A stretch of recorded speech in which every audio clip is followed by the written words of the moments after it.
Good evening. Hi, everyone. I'm Margaret Podesta, principal of Putnam Valley Elementary School, and I'm here with some of my colleagues tonight to talk about the opening of school at Putnam Valley this year, with all that we have to celebrate and the fact that we are just getting started on our road to further success for our students. We are working with the theme that our whole district is embracing under Dr. Luff's leadership this year: reflecting, learning, and thriving. And so this presentation follows those themes, and we certainly have a lot to reflect on as we embrace this 21-22 school year. As we reflect, this is where our celebration begins. We have had an amazing year this past year, even through the most trying times.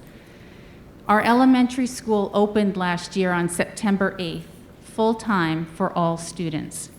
We had a bit of an abbreviated day for our students so that our teachers had a prep at the end of the day to help their remote learners. Families had a choice to send their children to school full-time last year with all safety regulations in place, or to keep them as remote learners. Our teachers did amazing things, teaching children both in the classroom and at home at the same time. None of us had been trained to do that, and now we have become experts. This past year, our students continue to thrive, and we've been able to reflect on what worked and what worked for our teachers as well. Remote learners joined our live classrooms throughout the entire year. We learned so much about how to use laptops, Google Slides, weekly packets, materials, and even virtual field trips and assemblies throughout the year. Our teachers worked hard to prepare packets ahead of time so their remote learners were engaged in learning each and every day with a full schedule of learning. Throughout the year, we worked very hard, management-wise, to keep children safe, socially distant, learning and participating in activities and cohorts, all while welcoming all of them into the building.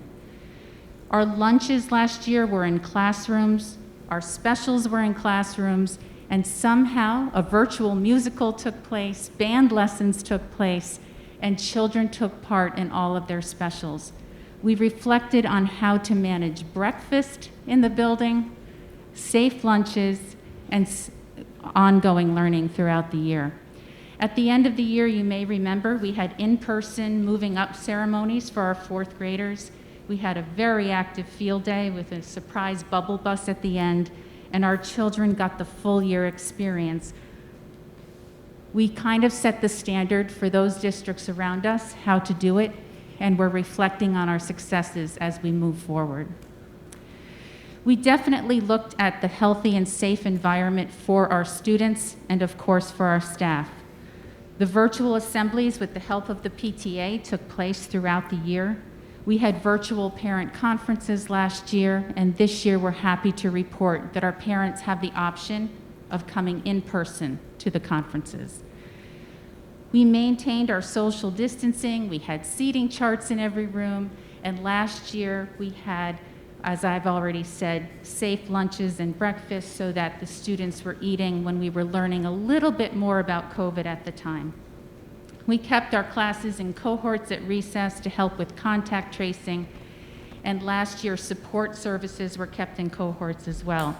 As we reflect on what happened, we understood that we were being extra cautious, following all regulations, and learning more about the virus as we moved into this year. On top of that, all while those challenges were taking place, our children continued to learn and surprise us with how much they could do even under these circumstances. If we look at this data, I can just show you, this is not the achievement, this is not the state test exam data, but this is what we use, the iReady data, as far as diagnostic results. What we have at the top here, and this is for reading for grades 2, 3, and 4 in our building. Second, third, and fourth graders take iReady in the fall, and then they take it again in the winter and spring. But where we are from the fall to the spring, when the iReady consultant came to meet with administrators in the summer, she was blown away. She said, the change in these students from where they were to where they went in the spring is remarkable even for a non-pandemic year. When you think about the challenges our students and teachers were facing, the children in the green who, just as a diagnostic, were reaching 34%, 51%, 39% on grade level, then going up to 63% of the population, 74 in one class, 67 by the spring, and then to have even the yellow so high with that red below grade level shrinking by the end of the year to such small numbers. We are so impressed with not only what we're offering our students, but how our students are showing us what they are ready to do. Math is just as striking, if not more so. If you see the green, yellow, and red, the green is showing where they were diagnostically at the beginning of the year as far as being on grade level, moving up to where they progressed later in the year. This is because of the work of the teachers. Some of these students were at home much of the year, came back in and out throughout the year, and as the consultant said to all of us at our summer meeting, what are you doing? That's what she asked us, what are you doing? What did we learn, and how are our students doing now? Well, here they are, ready for picture day in kindergarten, wearing their masks, ready for their school day, and we are constantly looking together as professionals. What have we learned, and where can we go? We learned so much last year. Some of it we weren't even trying to learn. We've learned so much about technology. We've learned management, creativity with specials and outdoor PE, breakfast, lunch, how do we handle AIS, band, and clubs. We learned so much that communication counts between home and school, between administrators across buildings, and of course with our staff. We learned, as if we didn't know it already, that our PVES staff cares so much. If anything, they were frustrated because they didn't have all of the students in front of them. And if they left the screen, they were worried about the kids on the screen. If they went to the screen, they were worried about the kids in the classroom. And so what we tried to do is say, you need to be kind to yourself. You're doing such amazing work. But really, we care so much. And we also learned that we live and work in a very positive community. Our teachers are working with our parents so closely. Our parents understand that these are challenging times for all of us, but we continue to do the best work we can do and to set our standards high. What did we learn that matters most? That these children are incredible. They make us smile every day. We can set high goals for them, and they can set high goals for themselves, and they continue to amaze us. And of course, that our staff is there for our children every single day and in many ways. Now, this enrollment is hard to see, and I apologize, but I can tell you that last year we had 522 students, not all of them in the building, but elementary students in our K through 4 classes, and we now have 528. So, very similar. We had 5 sections of kindergarten, and now we have 5 sections of kindergarten again. Last year we had 5 first grades, and we continue to have 5 first grades. Our small group went from second grade. We only had 4 sections with about 16 to 20 in each, and now that group is in 3rd grade. It's just one of our smaller cohorts in our district. And our 4th grade, our 3rd grade is now, we were able to take those 5 sections of 3rd grade and put them into 4 sections of 4th grade this year. And then last year we had, of course, our large group of 4th graders on to the middle school already. So the numbers, if you can see now, we currently have 102 kindergartners, 118 first graders. We have 124 second graders. We only have 78 third graders, but we have 105 fourth graders. So it's an interesting enrollment, and our classes are doing well. Some of them are a little larger than we've had in the past, but nothing too high, especially in the lower grades. Last spring, we saw in our data, as we closely looked at our student achievement, that due to possibly the pandemic and children coming out of school halfway through kindergarten, we were looking at some first grade reading data that concerned us. As I shared with my principal colleagues across the area, this was not uncommon. Some children at certain ages were possibly more affected by the lack of schooling, of course, and the interruption. So we worked together, and Ms. Mistretta worked closely with me as well with this in the spring, for a first grade reading academy where our first grade teachers took that extra prep time at the end and for about 6 different days invited children who were just on the cusp of reaching the next reading level toward the end of first grade and brought them in small groups after the school day. If you remember last year, we were very careful with social distancing and we were not doing our typical guided reading and our small group work because we wanted everyone to be spaced out. So we did that and we saw growth and we saw how effective guided reading teaching is, but we also saw that we were, as a community in our school, tending to the needs of our students based on data that we were seeing. So this was an example of creative solutions based on what the students were showing us. I've already talked with Ms. Levine, who said, Margaret, would you like to do this again at some point this year after we examine the data? And of course, that would be wonderful to be able to do that again. I'm going to ask Ms. Scolpini to come up here because she was a teacher who actually was able to help in our summer boost weeks this year. We were able to offer extra boosts in the summer, 1 week for students exiting grades 2, 3, and 4, and another week for students exiting grades K and 1. Ms. Scolpini is a 4th grade teacher in our building, and I thank you for coming up here.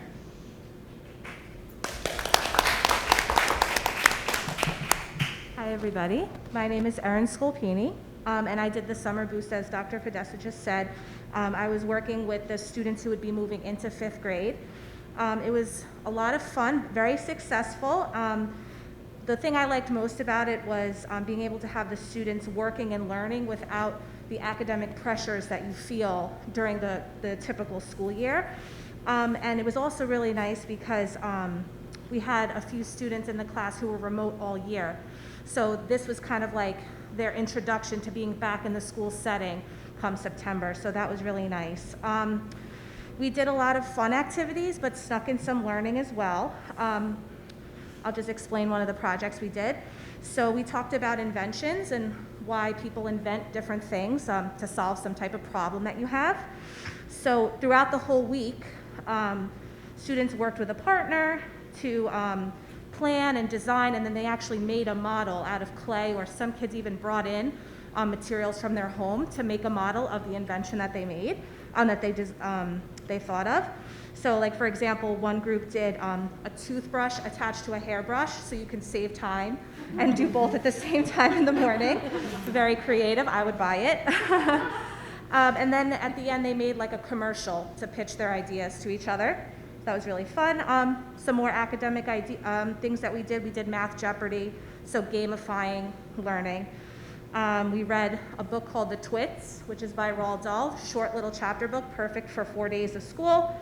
And we had a STEM day, so I brought in a whole bunch of different activities, and I thankfully had a TA with me, so he ran 2 centers, I ran 2 centers, and they had a lot of fun. So it was a great week of learning, and I think the kids enjoyed it, and it went really well. Thank you. So as you can see, Ms. Scolpini is a very creative, caring teacher, and it was wonderful that she was available to help these students transition back into the school year. We also had Kinder Camp again. We weren't able to have it last year, but this year we brought in 22 students who were ready to get used to their new building and what kindergarten felt like. And we had Ms. DeMay as a teacher and Mrs. Verdi, and they just did an outstanding job. And every day, those little kindergartners would walk out, you know, balancing their big painted projects at the end of the day, just so proud. And when is school starting? When is school starting? So it really does work. We also had, of course, ESY, managed by, of course, Dr. Doherty, and the ENL program, which was wonderful this year for ENL learners, which Mr. Hogan will tell you about. But, just a wonderfully rich summer in the elementary school. And speaking of that, I'm going to invite up our E&L teacher in the elementary school, Mr. Jonathan Hogan, who's only been with us a few years, but he's making such an impact on our building, and he's going to share a little bit as English as a new language in our building.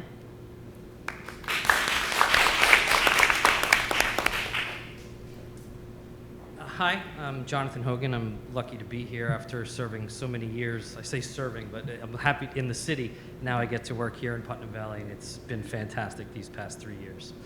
I wanted to give you guys just a quick glimpse into what ENL, or English as a New Language, looks like here in Putnam Valley. This year in the elementary school alone, we have 37 children across 5 grades.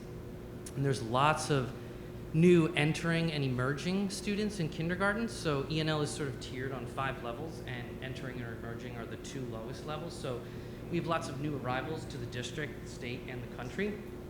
And we're doing a great job working together with them in kindergarten.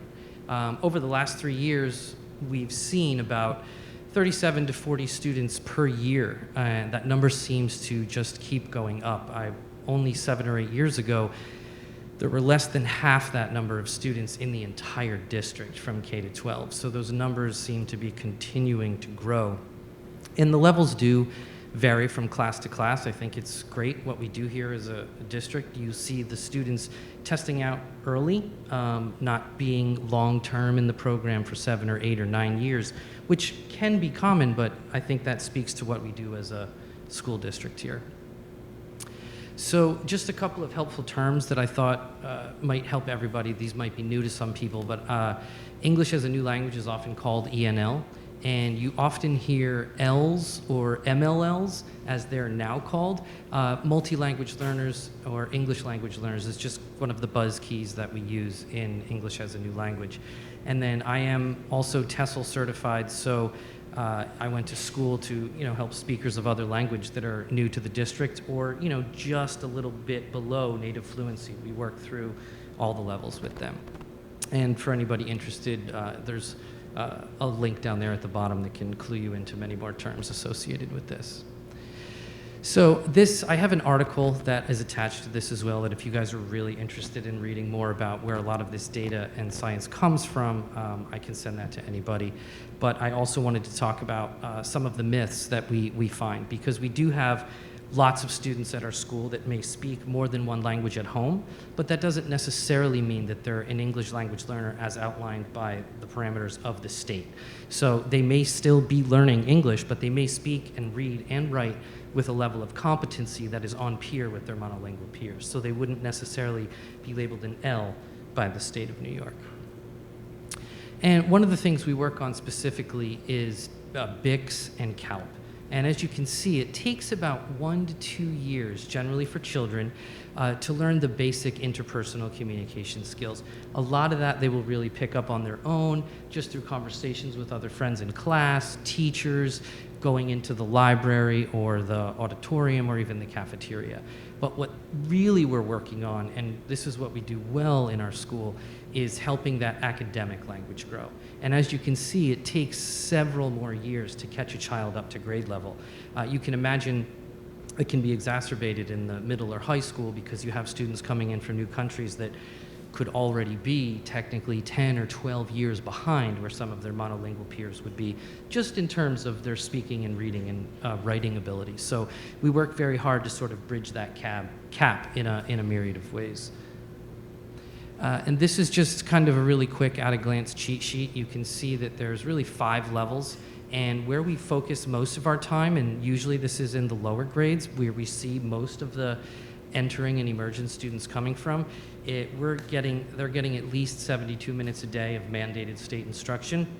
Some of that would be in the classroom with me pushing in to support the classroom teacher, and also those students also get a pull-out period. So they're also working with me for at least 30 to 40 minutes a day, and we're working on basic language skills and all kinds of cultural related items too, just coming into the country and the district. Again, this is just a little bit more in depth of what some of the students would be producing at the entering stage. You're really just listening quite a bit. We call it the silent period, the first 5 or 6 months, which can be frustrating, especially for the children, but the teacher and the peers as well, because they really want to communicate, but they're just not there yet. So we talk about giving them that time to be able to listen before they're actually starting to produce writing and speech. And you can see the levels slowly go up until we get to what we call commanding. And then that would be something where we still provide services for an additional 2 years, but these students and children are now on level with their monolingual peers. You can see up there where all of our L's are from. It's pretty fascinating to me that we have students from all over the world represented just in the elementary school. We have a heavy presence from Ecuador, and we also have lots of students from Mexico, Peru, Dominican Republic, Albania, and at the middle school and high school, there's many students from, you can see Bulgaria, Hungary, Vietnam. They're coming from all over the world, so we must be doing something right here in Putnam Valley. To tie in with the theme, just as a closing, thinking about what we did last year. This is one of my favorite things about being in Putnam Valley, is that so many adults are actively involved in teaching every single child. And what we saw when we reflected at the end of last year was COVID was very difficult for all of us. Social and emotional learning, we focused a lot on that, especially with some of the kids that might have had difficulty accessing technology. Communicating with parents or from parent to teacher was sometimes made difficult, whether there's a language barrier or a technology barrier. We worked pretty hard to overcome as many of those goals as we can. And one of the things that we learned from that was that the number one thing that we're doing is consistently showing up for these kids. And I think all of the meetings I went to at BOCES and with contacts still in the city and other parts of the state, they didn't have kids in school all the time like we did. So the fact, or even if they had a few, they pushed maybe for special ed children and ENL, but we had all of them all the time. So that really helped us a lot. We learned that keeping them around and giving them that education every day is fantastic. So like Ms. Scolpini mentioned, having the summer camps. I did a week of ENL summer camp myself, and I think the kids had quite a good time. We didn't make any hairbrushes or anything like that, but we did get to read some books and learn a lot about the culture. And looking forward, I think what's going to really help us thrive as a district is the flexibility. If we have the opportunity to work with teachers and collaboratively plan, it helps make the transition for those children that might be new to the country to catch up to their monolingual peers in either the language or the culture or just the grade level texts and mathematics that they're working on. We're also thinking about moving towards more of a community-based model in the future of offering parent classes either after school or on the weekends, because the more that you can get the ENL population involved, the more they're going to participate in everything that's going on in the district. And that's a benefit for not just us as teachers, but also them as students and as they make friends. And I look forward to being here for a lot longer so we can continue to do this together. Thank you. Ms. Podesta, are we allowed to put Board Mr. Hogan on the spot and ask one quick question? I'm sorry. He can answer in fluent Spanish if you'd like. No. Well, I won't understand it. You certainly can. You mentioned that most of the emerging and entering students are our kindergarten and first graders. And I'll try not to use an acronym and I'll spell it out. Do we have a large population of what's referred to as the students with interrupted formal education? Students that are coming in at a later SIFE, students that are coming in later. They may be chronologically fifth graders, but they've only been to school a year formal. So right now, it's hard to say yes or no to that. And I'm not trying to be evasive, but it really changes from year to year. Okay. It depends on where people want to land, too. I can tell you that among the ENL population that is recently new to the district, the word is spreading that we're doing a really great job here. So people are, and I mean, of course, it's not just me, it's all the staff that we work with, but like, we're working very well together to sort of bridge those gaps. So I don't see it every day at the elementary school level because you have to technically be 2 years behind, and that can't even really happen until third grade. Sure. So that would be perhaps a better question for the middle school and high school ENL teachers. That's one of the great things too, though, is we do get to communicate quite often. So is the number of SIFE students right now great in the elementary school? No. We don't have a particularly high number. But again, those numbers can change from year to year, and that's really the difficult thing. That's why we like the flexibility to be able to, sometimes you may have a bigger concentration of kids that are entering, so it's very helpful to have somebody that can work with that small group as a pullout. And another year, you may have a lot of kids that are higher functioning, and they just specifically need help reading, maybe learning strategies to tackle new vocabulary, or specifically writing. That's usually the last facet of language that tends to develop because it's productive. So the SIFE kids would have the most difficult time with that. But we do have programs in place and testing available to help that when we can. But again, right now, not too many at the elementary school. All right, that's great. Thank you very much. My turn. Sorry, I have a quick question. One more. Sorry. You shouldn't have been. You shouldn't have been so engaging. We would not have had questions. Say, you're stuck up there now. Well done, thank you. Sure. You talked about getting community involvement in the future. Can you tell us how you involve family now?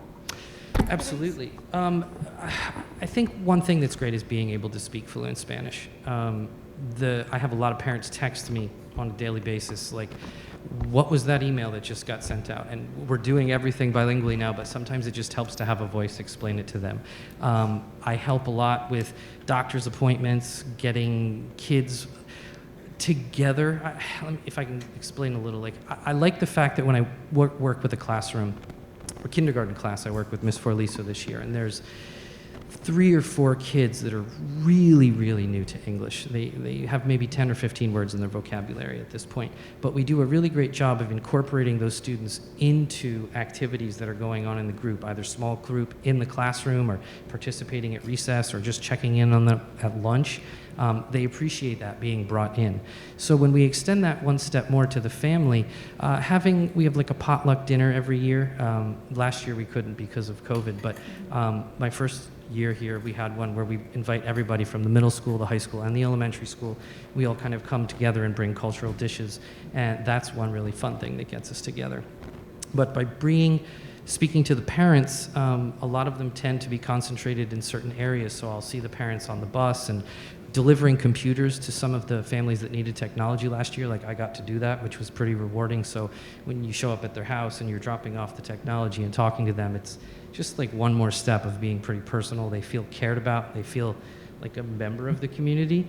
So that leads to just a lot of positivity being reciprocated by both sides. So if they ever need help with, really anything, a CSE or an IEP meeting, a 504, I've been able to help the district a couple of times too with either emergencies or just if they needed help with something. So they feel comfortable speaking with us. And I think that goes a long way, because our school community is great, and I can't say enough how much I love it here. And seeing the parents from other school communities, or just parents among our school community, talk to each other. They really like what's going on.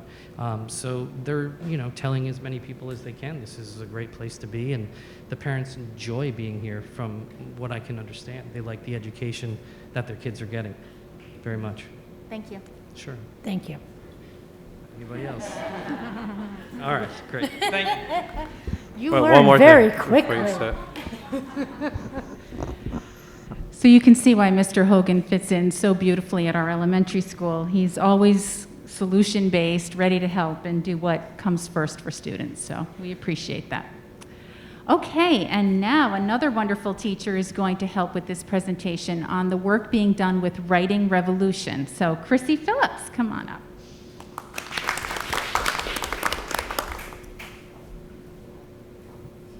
Hi everyone, good evening. Sorry. I'm Chrissy Phillips, very proud 3rd grade teacher at Putnam Valley and a very proud parent of 2 Putnam Valley graduates.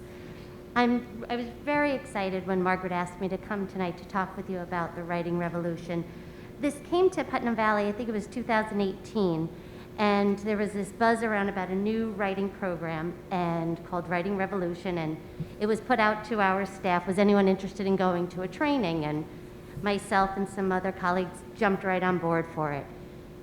Not sure what it was. We have a very rich curriculum, reading and writing based. It's a wonderful program that we've put together. So I was a little curious about what this was about and how it was going to help our ELA curriculum at the elementary school. And I remember sitting there and saying, we need this, we need this. And the reason why I felt so passionate about the writing revolution when I first learned about it is because it is completely embedded into the curriculum. So the writing revolution is a sentence-based program, and it goes back to this idea that students need that basic concept of learning how to write a sentence. Judith Hochman is the one who created this program. She was a superintendent at Greenberg Union Free School District. She was the director of Windward School, and she developed this sentence-based writing program because she found that students were writing and people were saying, oh my goodness, this child is such a terrible writer. Oh my goodness, this child really struggles with writing. And she said, no, this child is not a bad writer. This child has wonderful ideas. This child just has not developed their ability to write a sentence, to put those ideas down, because great ideas are built off of one sentence, which becomes two, which becomes three. So this writing revolution is a sentence-based writing program. Starting at the very beginning, it's explicit instruction. And the thing that made me say, yay, is it's embedded right into your curriculum. Because as I said, across the board, and as a parent of 2 graduates, we have a very rich curriculum that is put forth here at Putnam Valley, in our Putnam Valley schools. So I, of course, was concerned, where do we fit this? Where do we do it? But that's the thing. You can do it across all grade levels. It is a K-12 program. It is sequenced. It is very much scaffolded. And you lay out this program for the students because the same exact sentence writing activity that you are able to do in the elementary school with our K-4 students, you can do that at the middle and high school level. And this is my favorite thing because the content is what drives the rigor of the program. So you can use one of the activities is called sentences and fragments. Students are taught to identify what is a complete thought, what is a sentence, what is a fragment, an incomplete thought.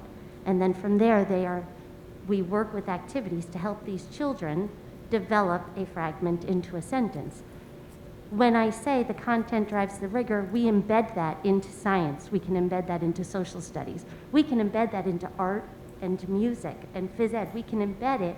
We can embed it into math across the curriculum so that children are having this opportunity to use their language to write sentences, to complete thoughts, and reflect. They're able to study. They can review material.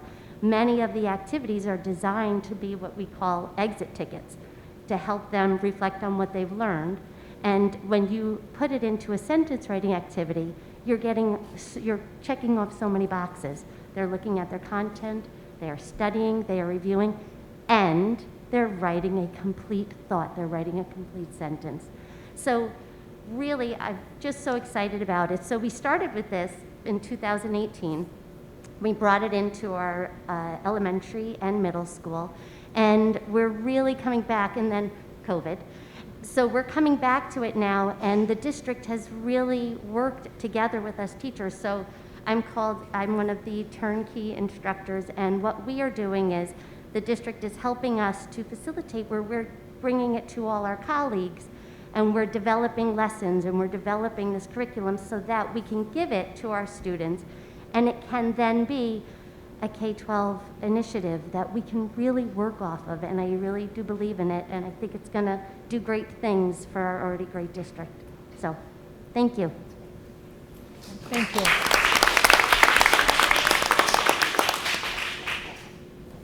Thank you, Chrissy, and thank you for being a turnkey leader for your grade level. We have one at every grade level in the elementary school, and of course, Jackie Levine has taken on this initiative as a leader and setting up the consultant work, so thank you, Jackie.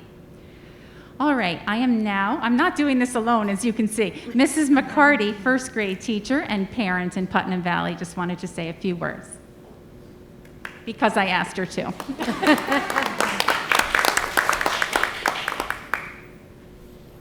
Appreciate your honesty. My name is Kristen McCarty. I am a first grade teacher in the elementary school. I am also a community member and a parent in the district. I have a 6th grader, a 4th grader, and a 3.5-year-old. So I'll have a 1-year break before another one comes into the elementary school. I might retire before he comes barreling through. But anyway, yeah, so first grade, this is actually my first year in first grade.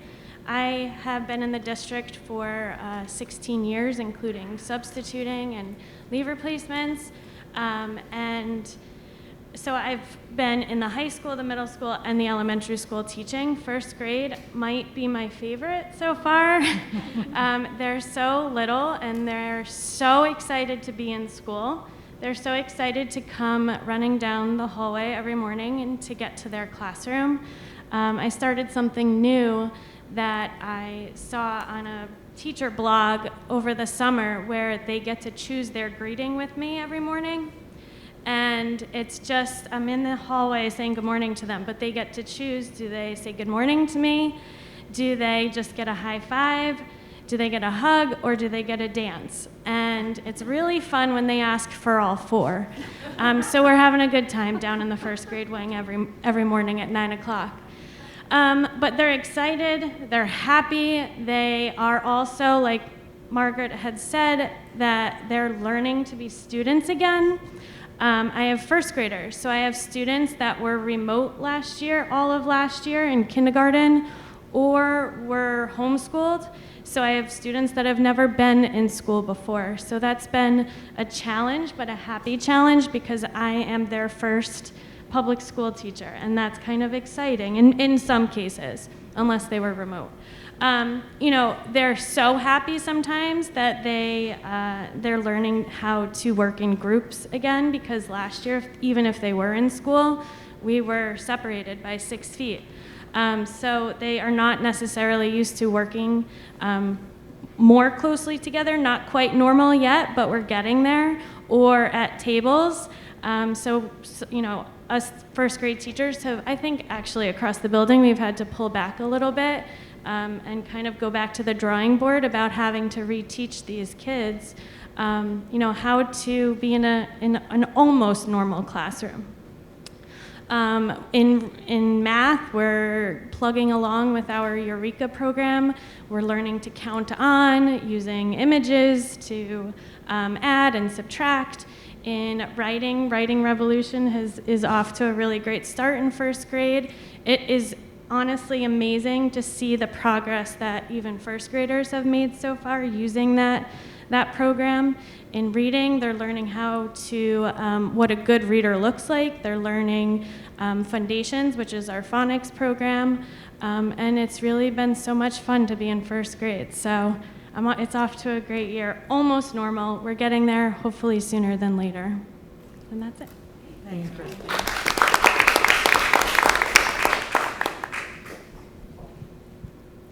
Mrs. McCarty was teaching special education, so this is her first year in gen ed in first grade, and her students are so lucky to be doing that dance with you in the hallways.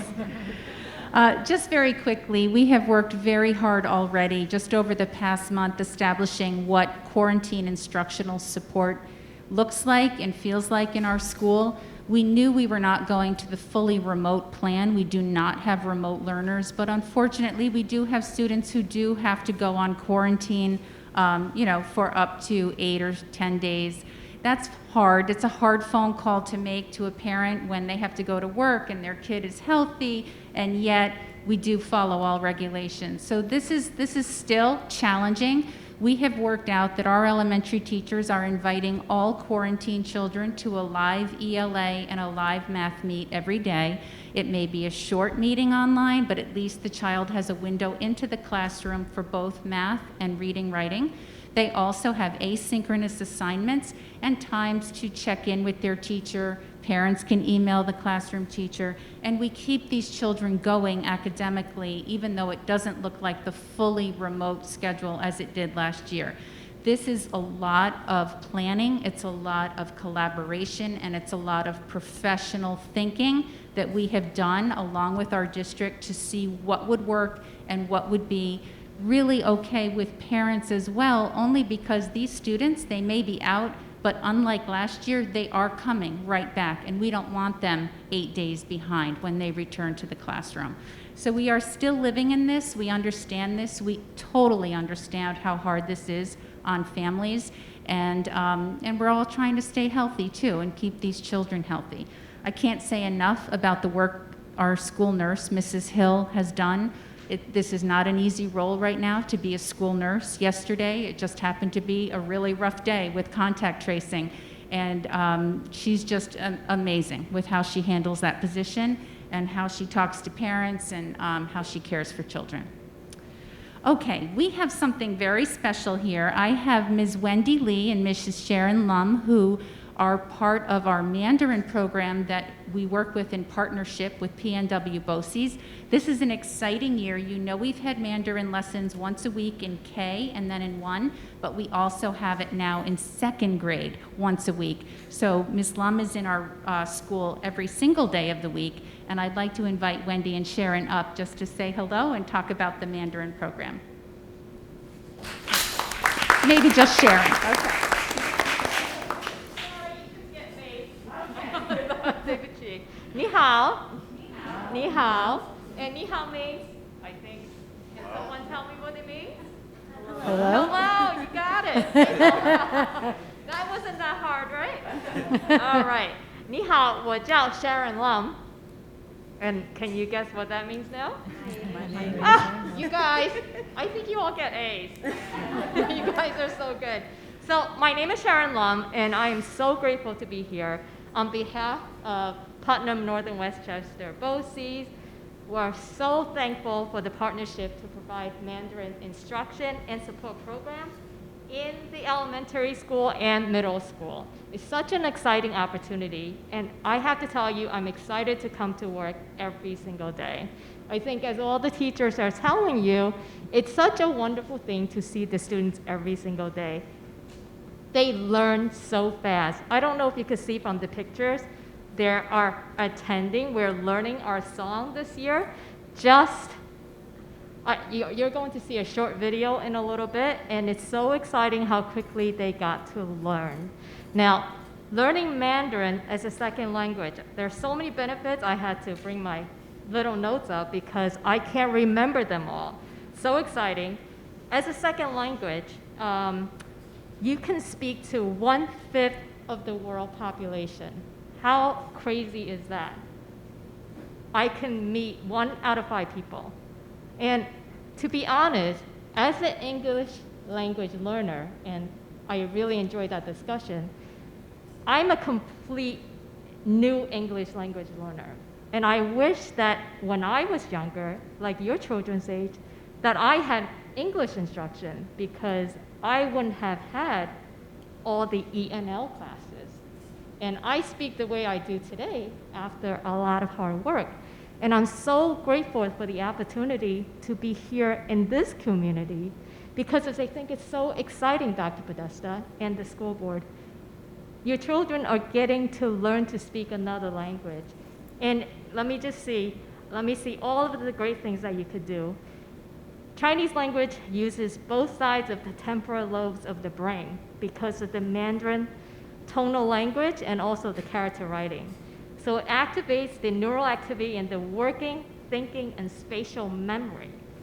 So there's research study that show a correlation between the learning of Chinese and math skills. I didn't even know this, which are also embedded in the writing because it involves skills such as counting the strokes, grouping, ordering, because the stroke writing, there's a certain order to it. Kind of like our alphabet writing also, right? Because when I had to write the ABCs, boy, let me tell you, it was kind of hard. My writing is not that great, but Chinese, you can do it. Ordering, identifying, and all of these are great skills. You have to know the similarities and differences because there are so many characters. I think they were saying that scholars, to be a scholar, you need to know 20,000 characters. Thankfully, for daily communication, you only need about 800. Thank you. I'm not at the scholar level yet, but I know, excitingly, I've seen like YouTube videos of foreigners who speak way better than me in Mandarin skills. So there's so much growth. And I think it's just so amazing what our children are doing. We've only been in school 20 days. Dr. Podesta, I need you to come up and show this video of what the students are doing. So excited. These kindergartners have really been in school for 20 days. All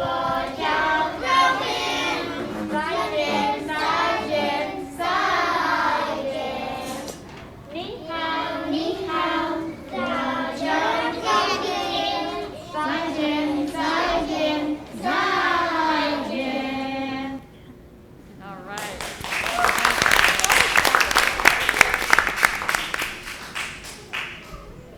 Thank you so much, and I thank our classroom teachers in K1 and 2 who welcome Ms. Lum into their classroom every single week, once a week for 30 minutes.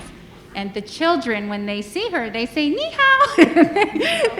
They go home, and the parents were telling us at back to school night that, "Oh yes, I'm learning Mandarin at home now." So it's really amazing. Okay, now very quickly, you know that we have a very strong program of academic and related support services. This includes reading and math AIS programs for children whose data shows us and whose classroom teachers suggest that maybe they might need some extra support. We have speech teachers, we have counseling groups, occupational therapy, physical therapy, many levels of special education services, and together we meet in our quarterly data meetings to really stay on top of where these students are, how they're doing, how they're responding to certain interventions decided through our RTI teams, and designing interventions and supports that meets their needs. This slide was made by Mr. Wish, our new math AIS teacher, and he said the only place where people can buy 64 watermelons and no one wonders why. The story of our life in math, right? But we are lucky to have such a strong math AIS program.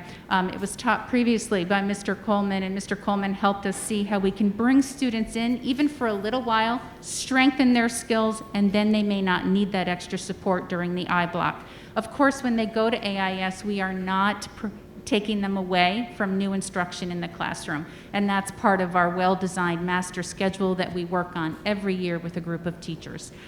Our Eureka Math program is a very, very strong program based completely on New York State learning standards. We had outstanding professional development in Eureka several years ago. As Mrs. McCarty will say, I think she said it in our pre-meeting here, I'm understanding math better than I ever did because our children are learning number sense and problem solving on very, very deep levels. So we are very happy with how our students are doing, and our data shows they're responding beautifully to this. So students are identified for AIS based on their performance on the New York State Next Generation Mathematics Standards in their grade level. It's measured through a variety of formative and summative assessments we use iReady, we use Eureka Math Module assessments, and of course we use teacher observation.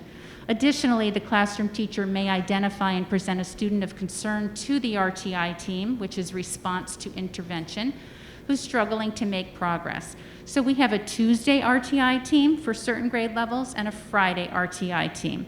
We work very well with scheduling appointments through our psychologists who help schedule children's appointments based on teacher referrals. We look at interventions, we study data closely, and we talk about students emotionally and behaviorally as well. This might get them into reading AIS, math AIS, maybe a counseling group, or maybe just some interventions, of course, in the classroom. So using, again, the Reflect, Learn, and Thrive mode here, students begin each session with a spiraled review of previously learned topics. They learn, students re-explore concepts covered currently in their classrooms, and then gain additional practice and interventions in a smaller size group. And to thrive, students are encouraged and expected to follow the 8 standards for mathematical practice. So Mr. Wish was nice enough to, he couldn't be here tonight, but he wanted you to know, how deep and rich this program is. We, of course, have the same for reading AIS. We also pay very close attention to social emotional lessons and wellness in our building. This is both for students, and we hope it's there for staff. We have a clinical team support site for staff where they can access supports They know the counselors and psychologists in the building, and of course they can reach out at the district level if needed. Laura Kilduff is our counselor in the building. She is going into each and every classroom on a regular basis to teach the Second Step program, which focuses on behaviors, academic goals, smart choices, anti-bullying, respect, kindness, peer pressure, health and safety. And because we have this, we've also had Cove Care in our building. We know that our students know that the value of social and emotional wellness is a very, very high priority. And we know that in the world we live in and what we've all been through, this will remain important to all our students, and we will pay a very close attention to it. We happen to have a very strong clinical team at the elementary school. We get to know our students well. We talk about them regularly in a very supportive way, and we get to know their families as well, too. We, of course, for safety, also have a building emergency response team, also known as the crisis team, and sometimes it involves personal matters, and sometimes it involves other safety issues. But we take all of this extremely, extremely seriously. Our PVES clubs are back. Here we have some safety patrollers in 4th grade. Last year, because we did not have children moving around the building in an extra way, we weren't able to have this, but now we do. They're wearing their belts and helping guide children to dismissal safely. The Kids of Character Club will be back. The PVES musical hopes to be in person, of course, this year, orchestrated by Mrs. Calhoun and Mrs. Phillips. We have the Young Explorers Club for the spring for our young students, the Garden Club, the Maker Club, and of course the gym show, which we've put off to the spring to see if things will even be a little healthier and safer in the world. And the Science Maker Fair, of course, is always in the spring.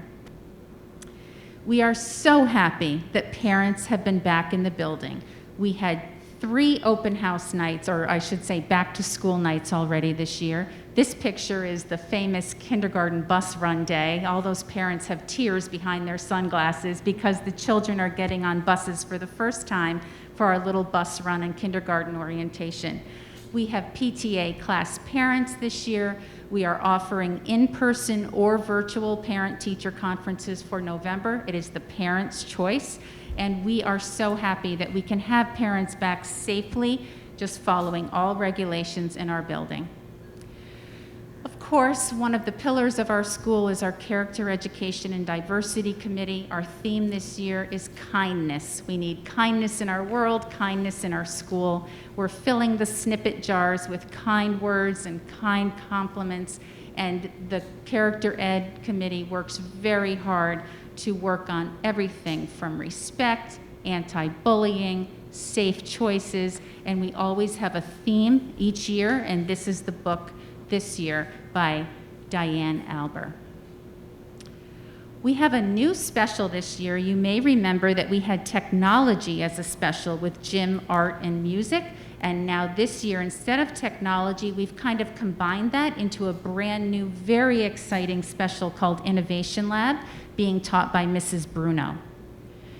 It works on problem solving, teamwork, communication, and everything from technology, STEM, digital literacy, and what we knew as the makerspace. So if you picture the library in the elementary school, half of it now looks like this as the Innovation Lab, and the other half has shelves of books that the children will be able to take out and borrow. Just to go through the grade levels quickly, kindergarten, they worked on, with this book, The Most Magnificent Thing, and they created their own Most Magnificent Thing, hands-on learning, design, engineering, and problem solving. First graders design and build back scratchers to help Big Smelly Bear solve his problem based on the story Big Smelly Bear. Second grade innovators rise to the challenge and get creative with paper chains. And these are just some examples that have already happened this year. Can you create something with a cup of Legos? No problem. So as you can see, if you remember the concept of makerspace, you are often given a challenge, very limited materials to work with. You might have restraints such as weight of your project or length of your project, materials you're allowed to use, and this is all intertwined into the Innovation Lab. third graders focusing on collaborating and problem solving to build the tallest structure with constraints, but of course they had to work collaboratively to plan. And fourth grade, Iggy Peck, architect, loves to build with whatever he can get his hands on. Fourth graders build their tallest structure using only index cards. Wow, they are impressive. And just looking at the different concepts going into STEM with technology, science, engineering, mathematics, and of course art in there too. This is a picture of our brand new science lab. Of course, we had our capital project, and this is the beautiful science lab that we have. Ms. Bross, our TA in the science room, has worked with all grade levels to set up the schedule where students can visit the science lab. She's also helping arrange the Science 21 lessons and materials with the teachers, working collaboratively with all of them. This is a beautiful room. This year, students are able to move space to space in the school, and that's exciting in itself. But to have this room where this innovative learning can happen and really focusing on the subject of science is wonderful. Something new this year that we built into our master schedule with our teachers, you can see some grocery store shopping here and some cooking. Every day, at the end of the day, kindergarten has a discovery hour, which is play that is structured in groups with different materials coming out each day.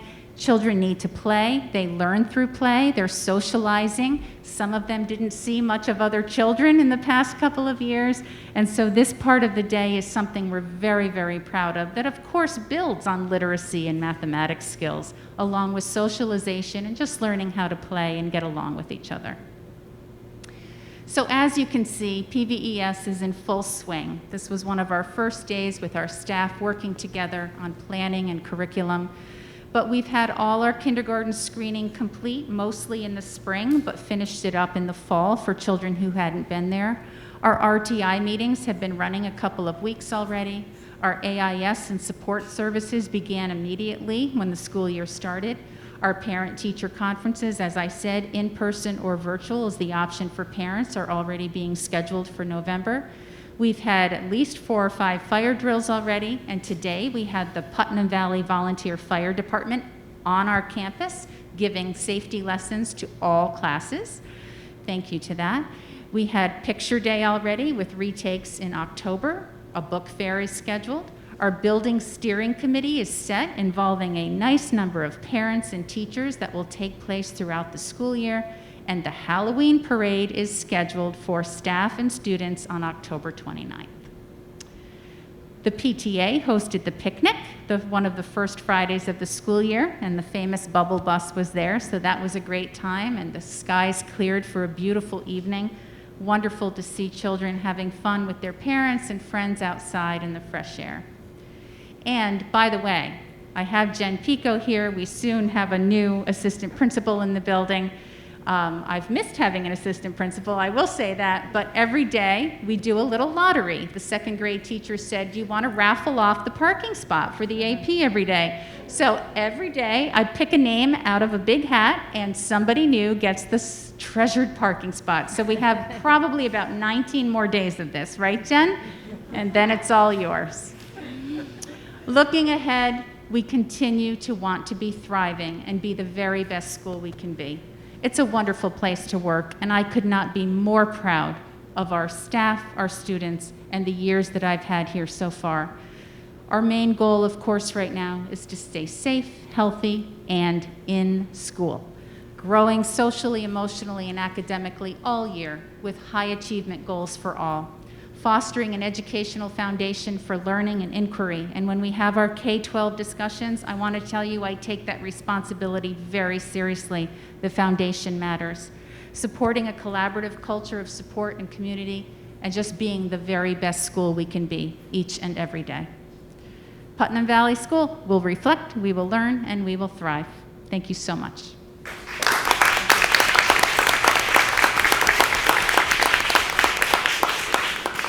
Thank you to everyone who helped me present tonight.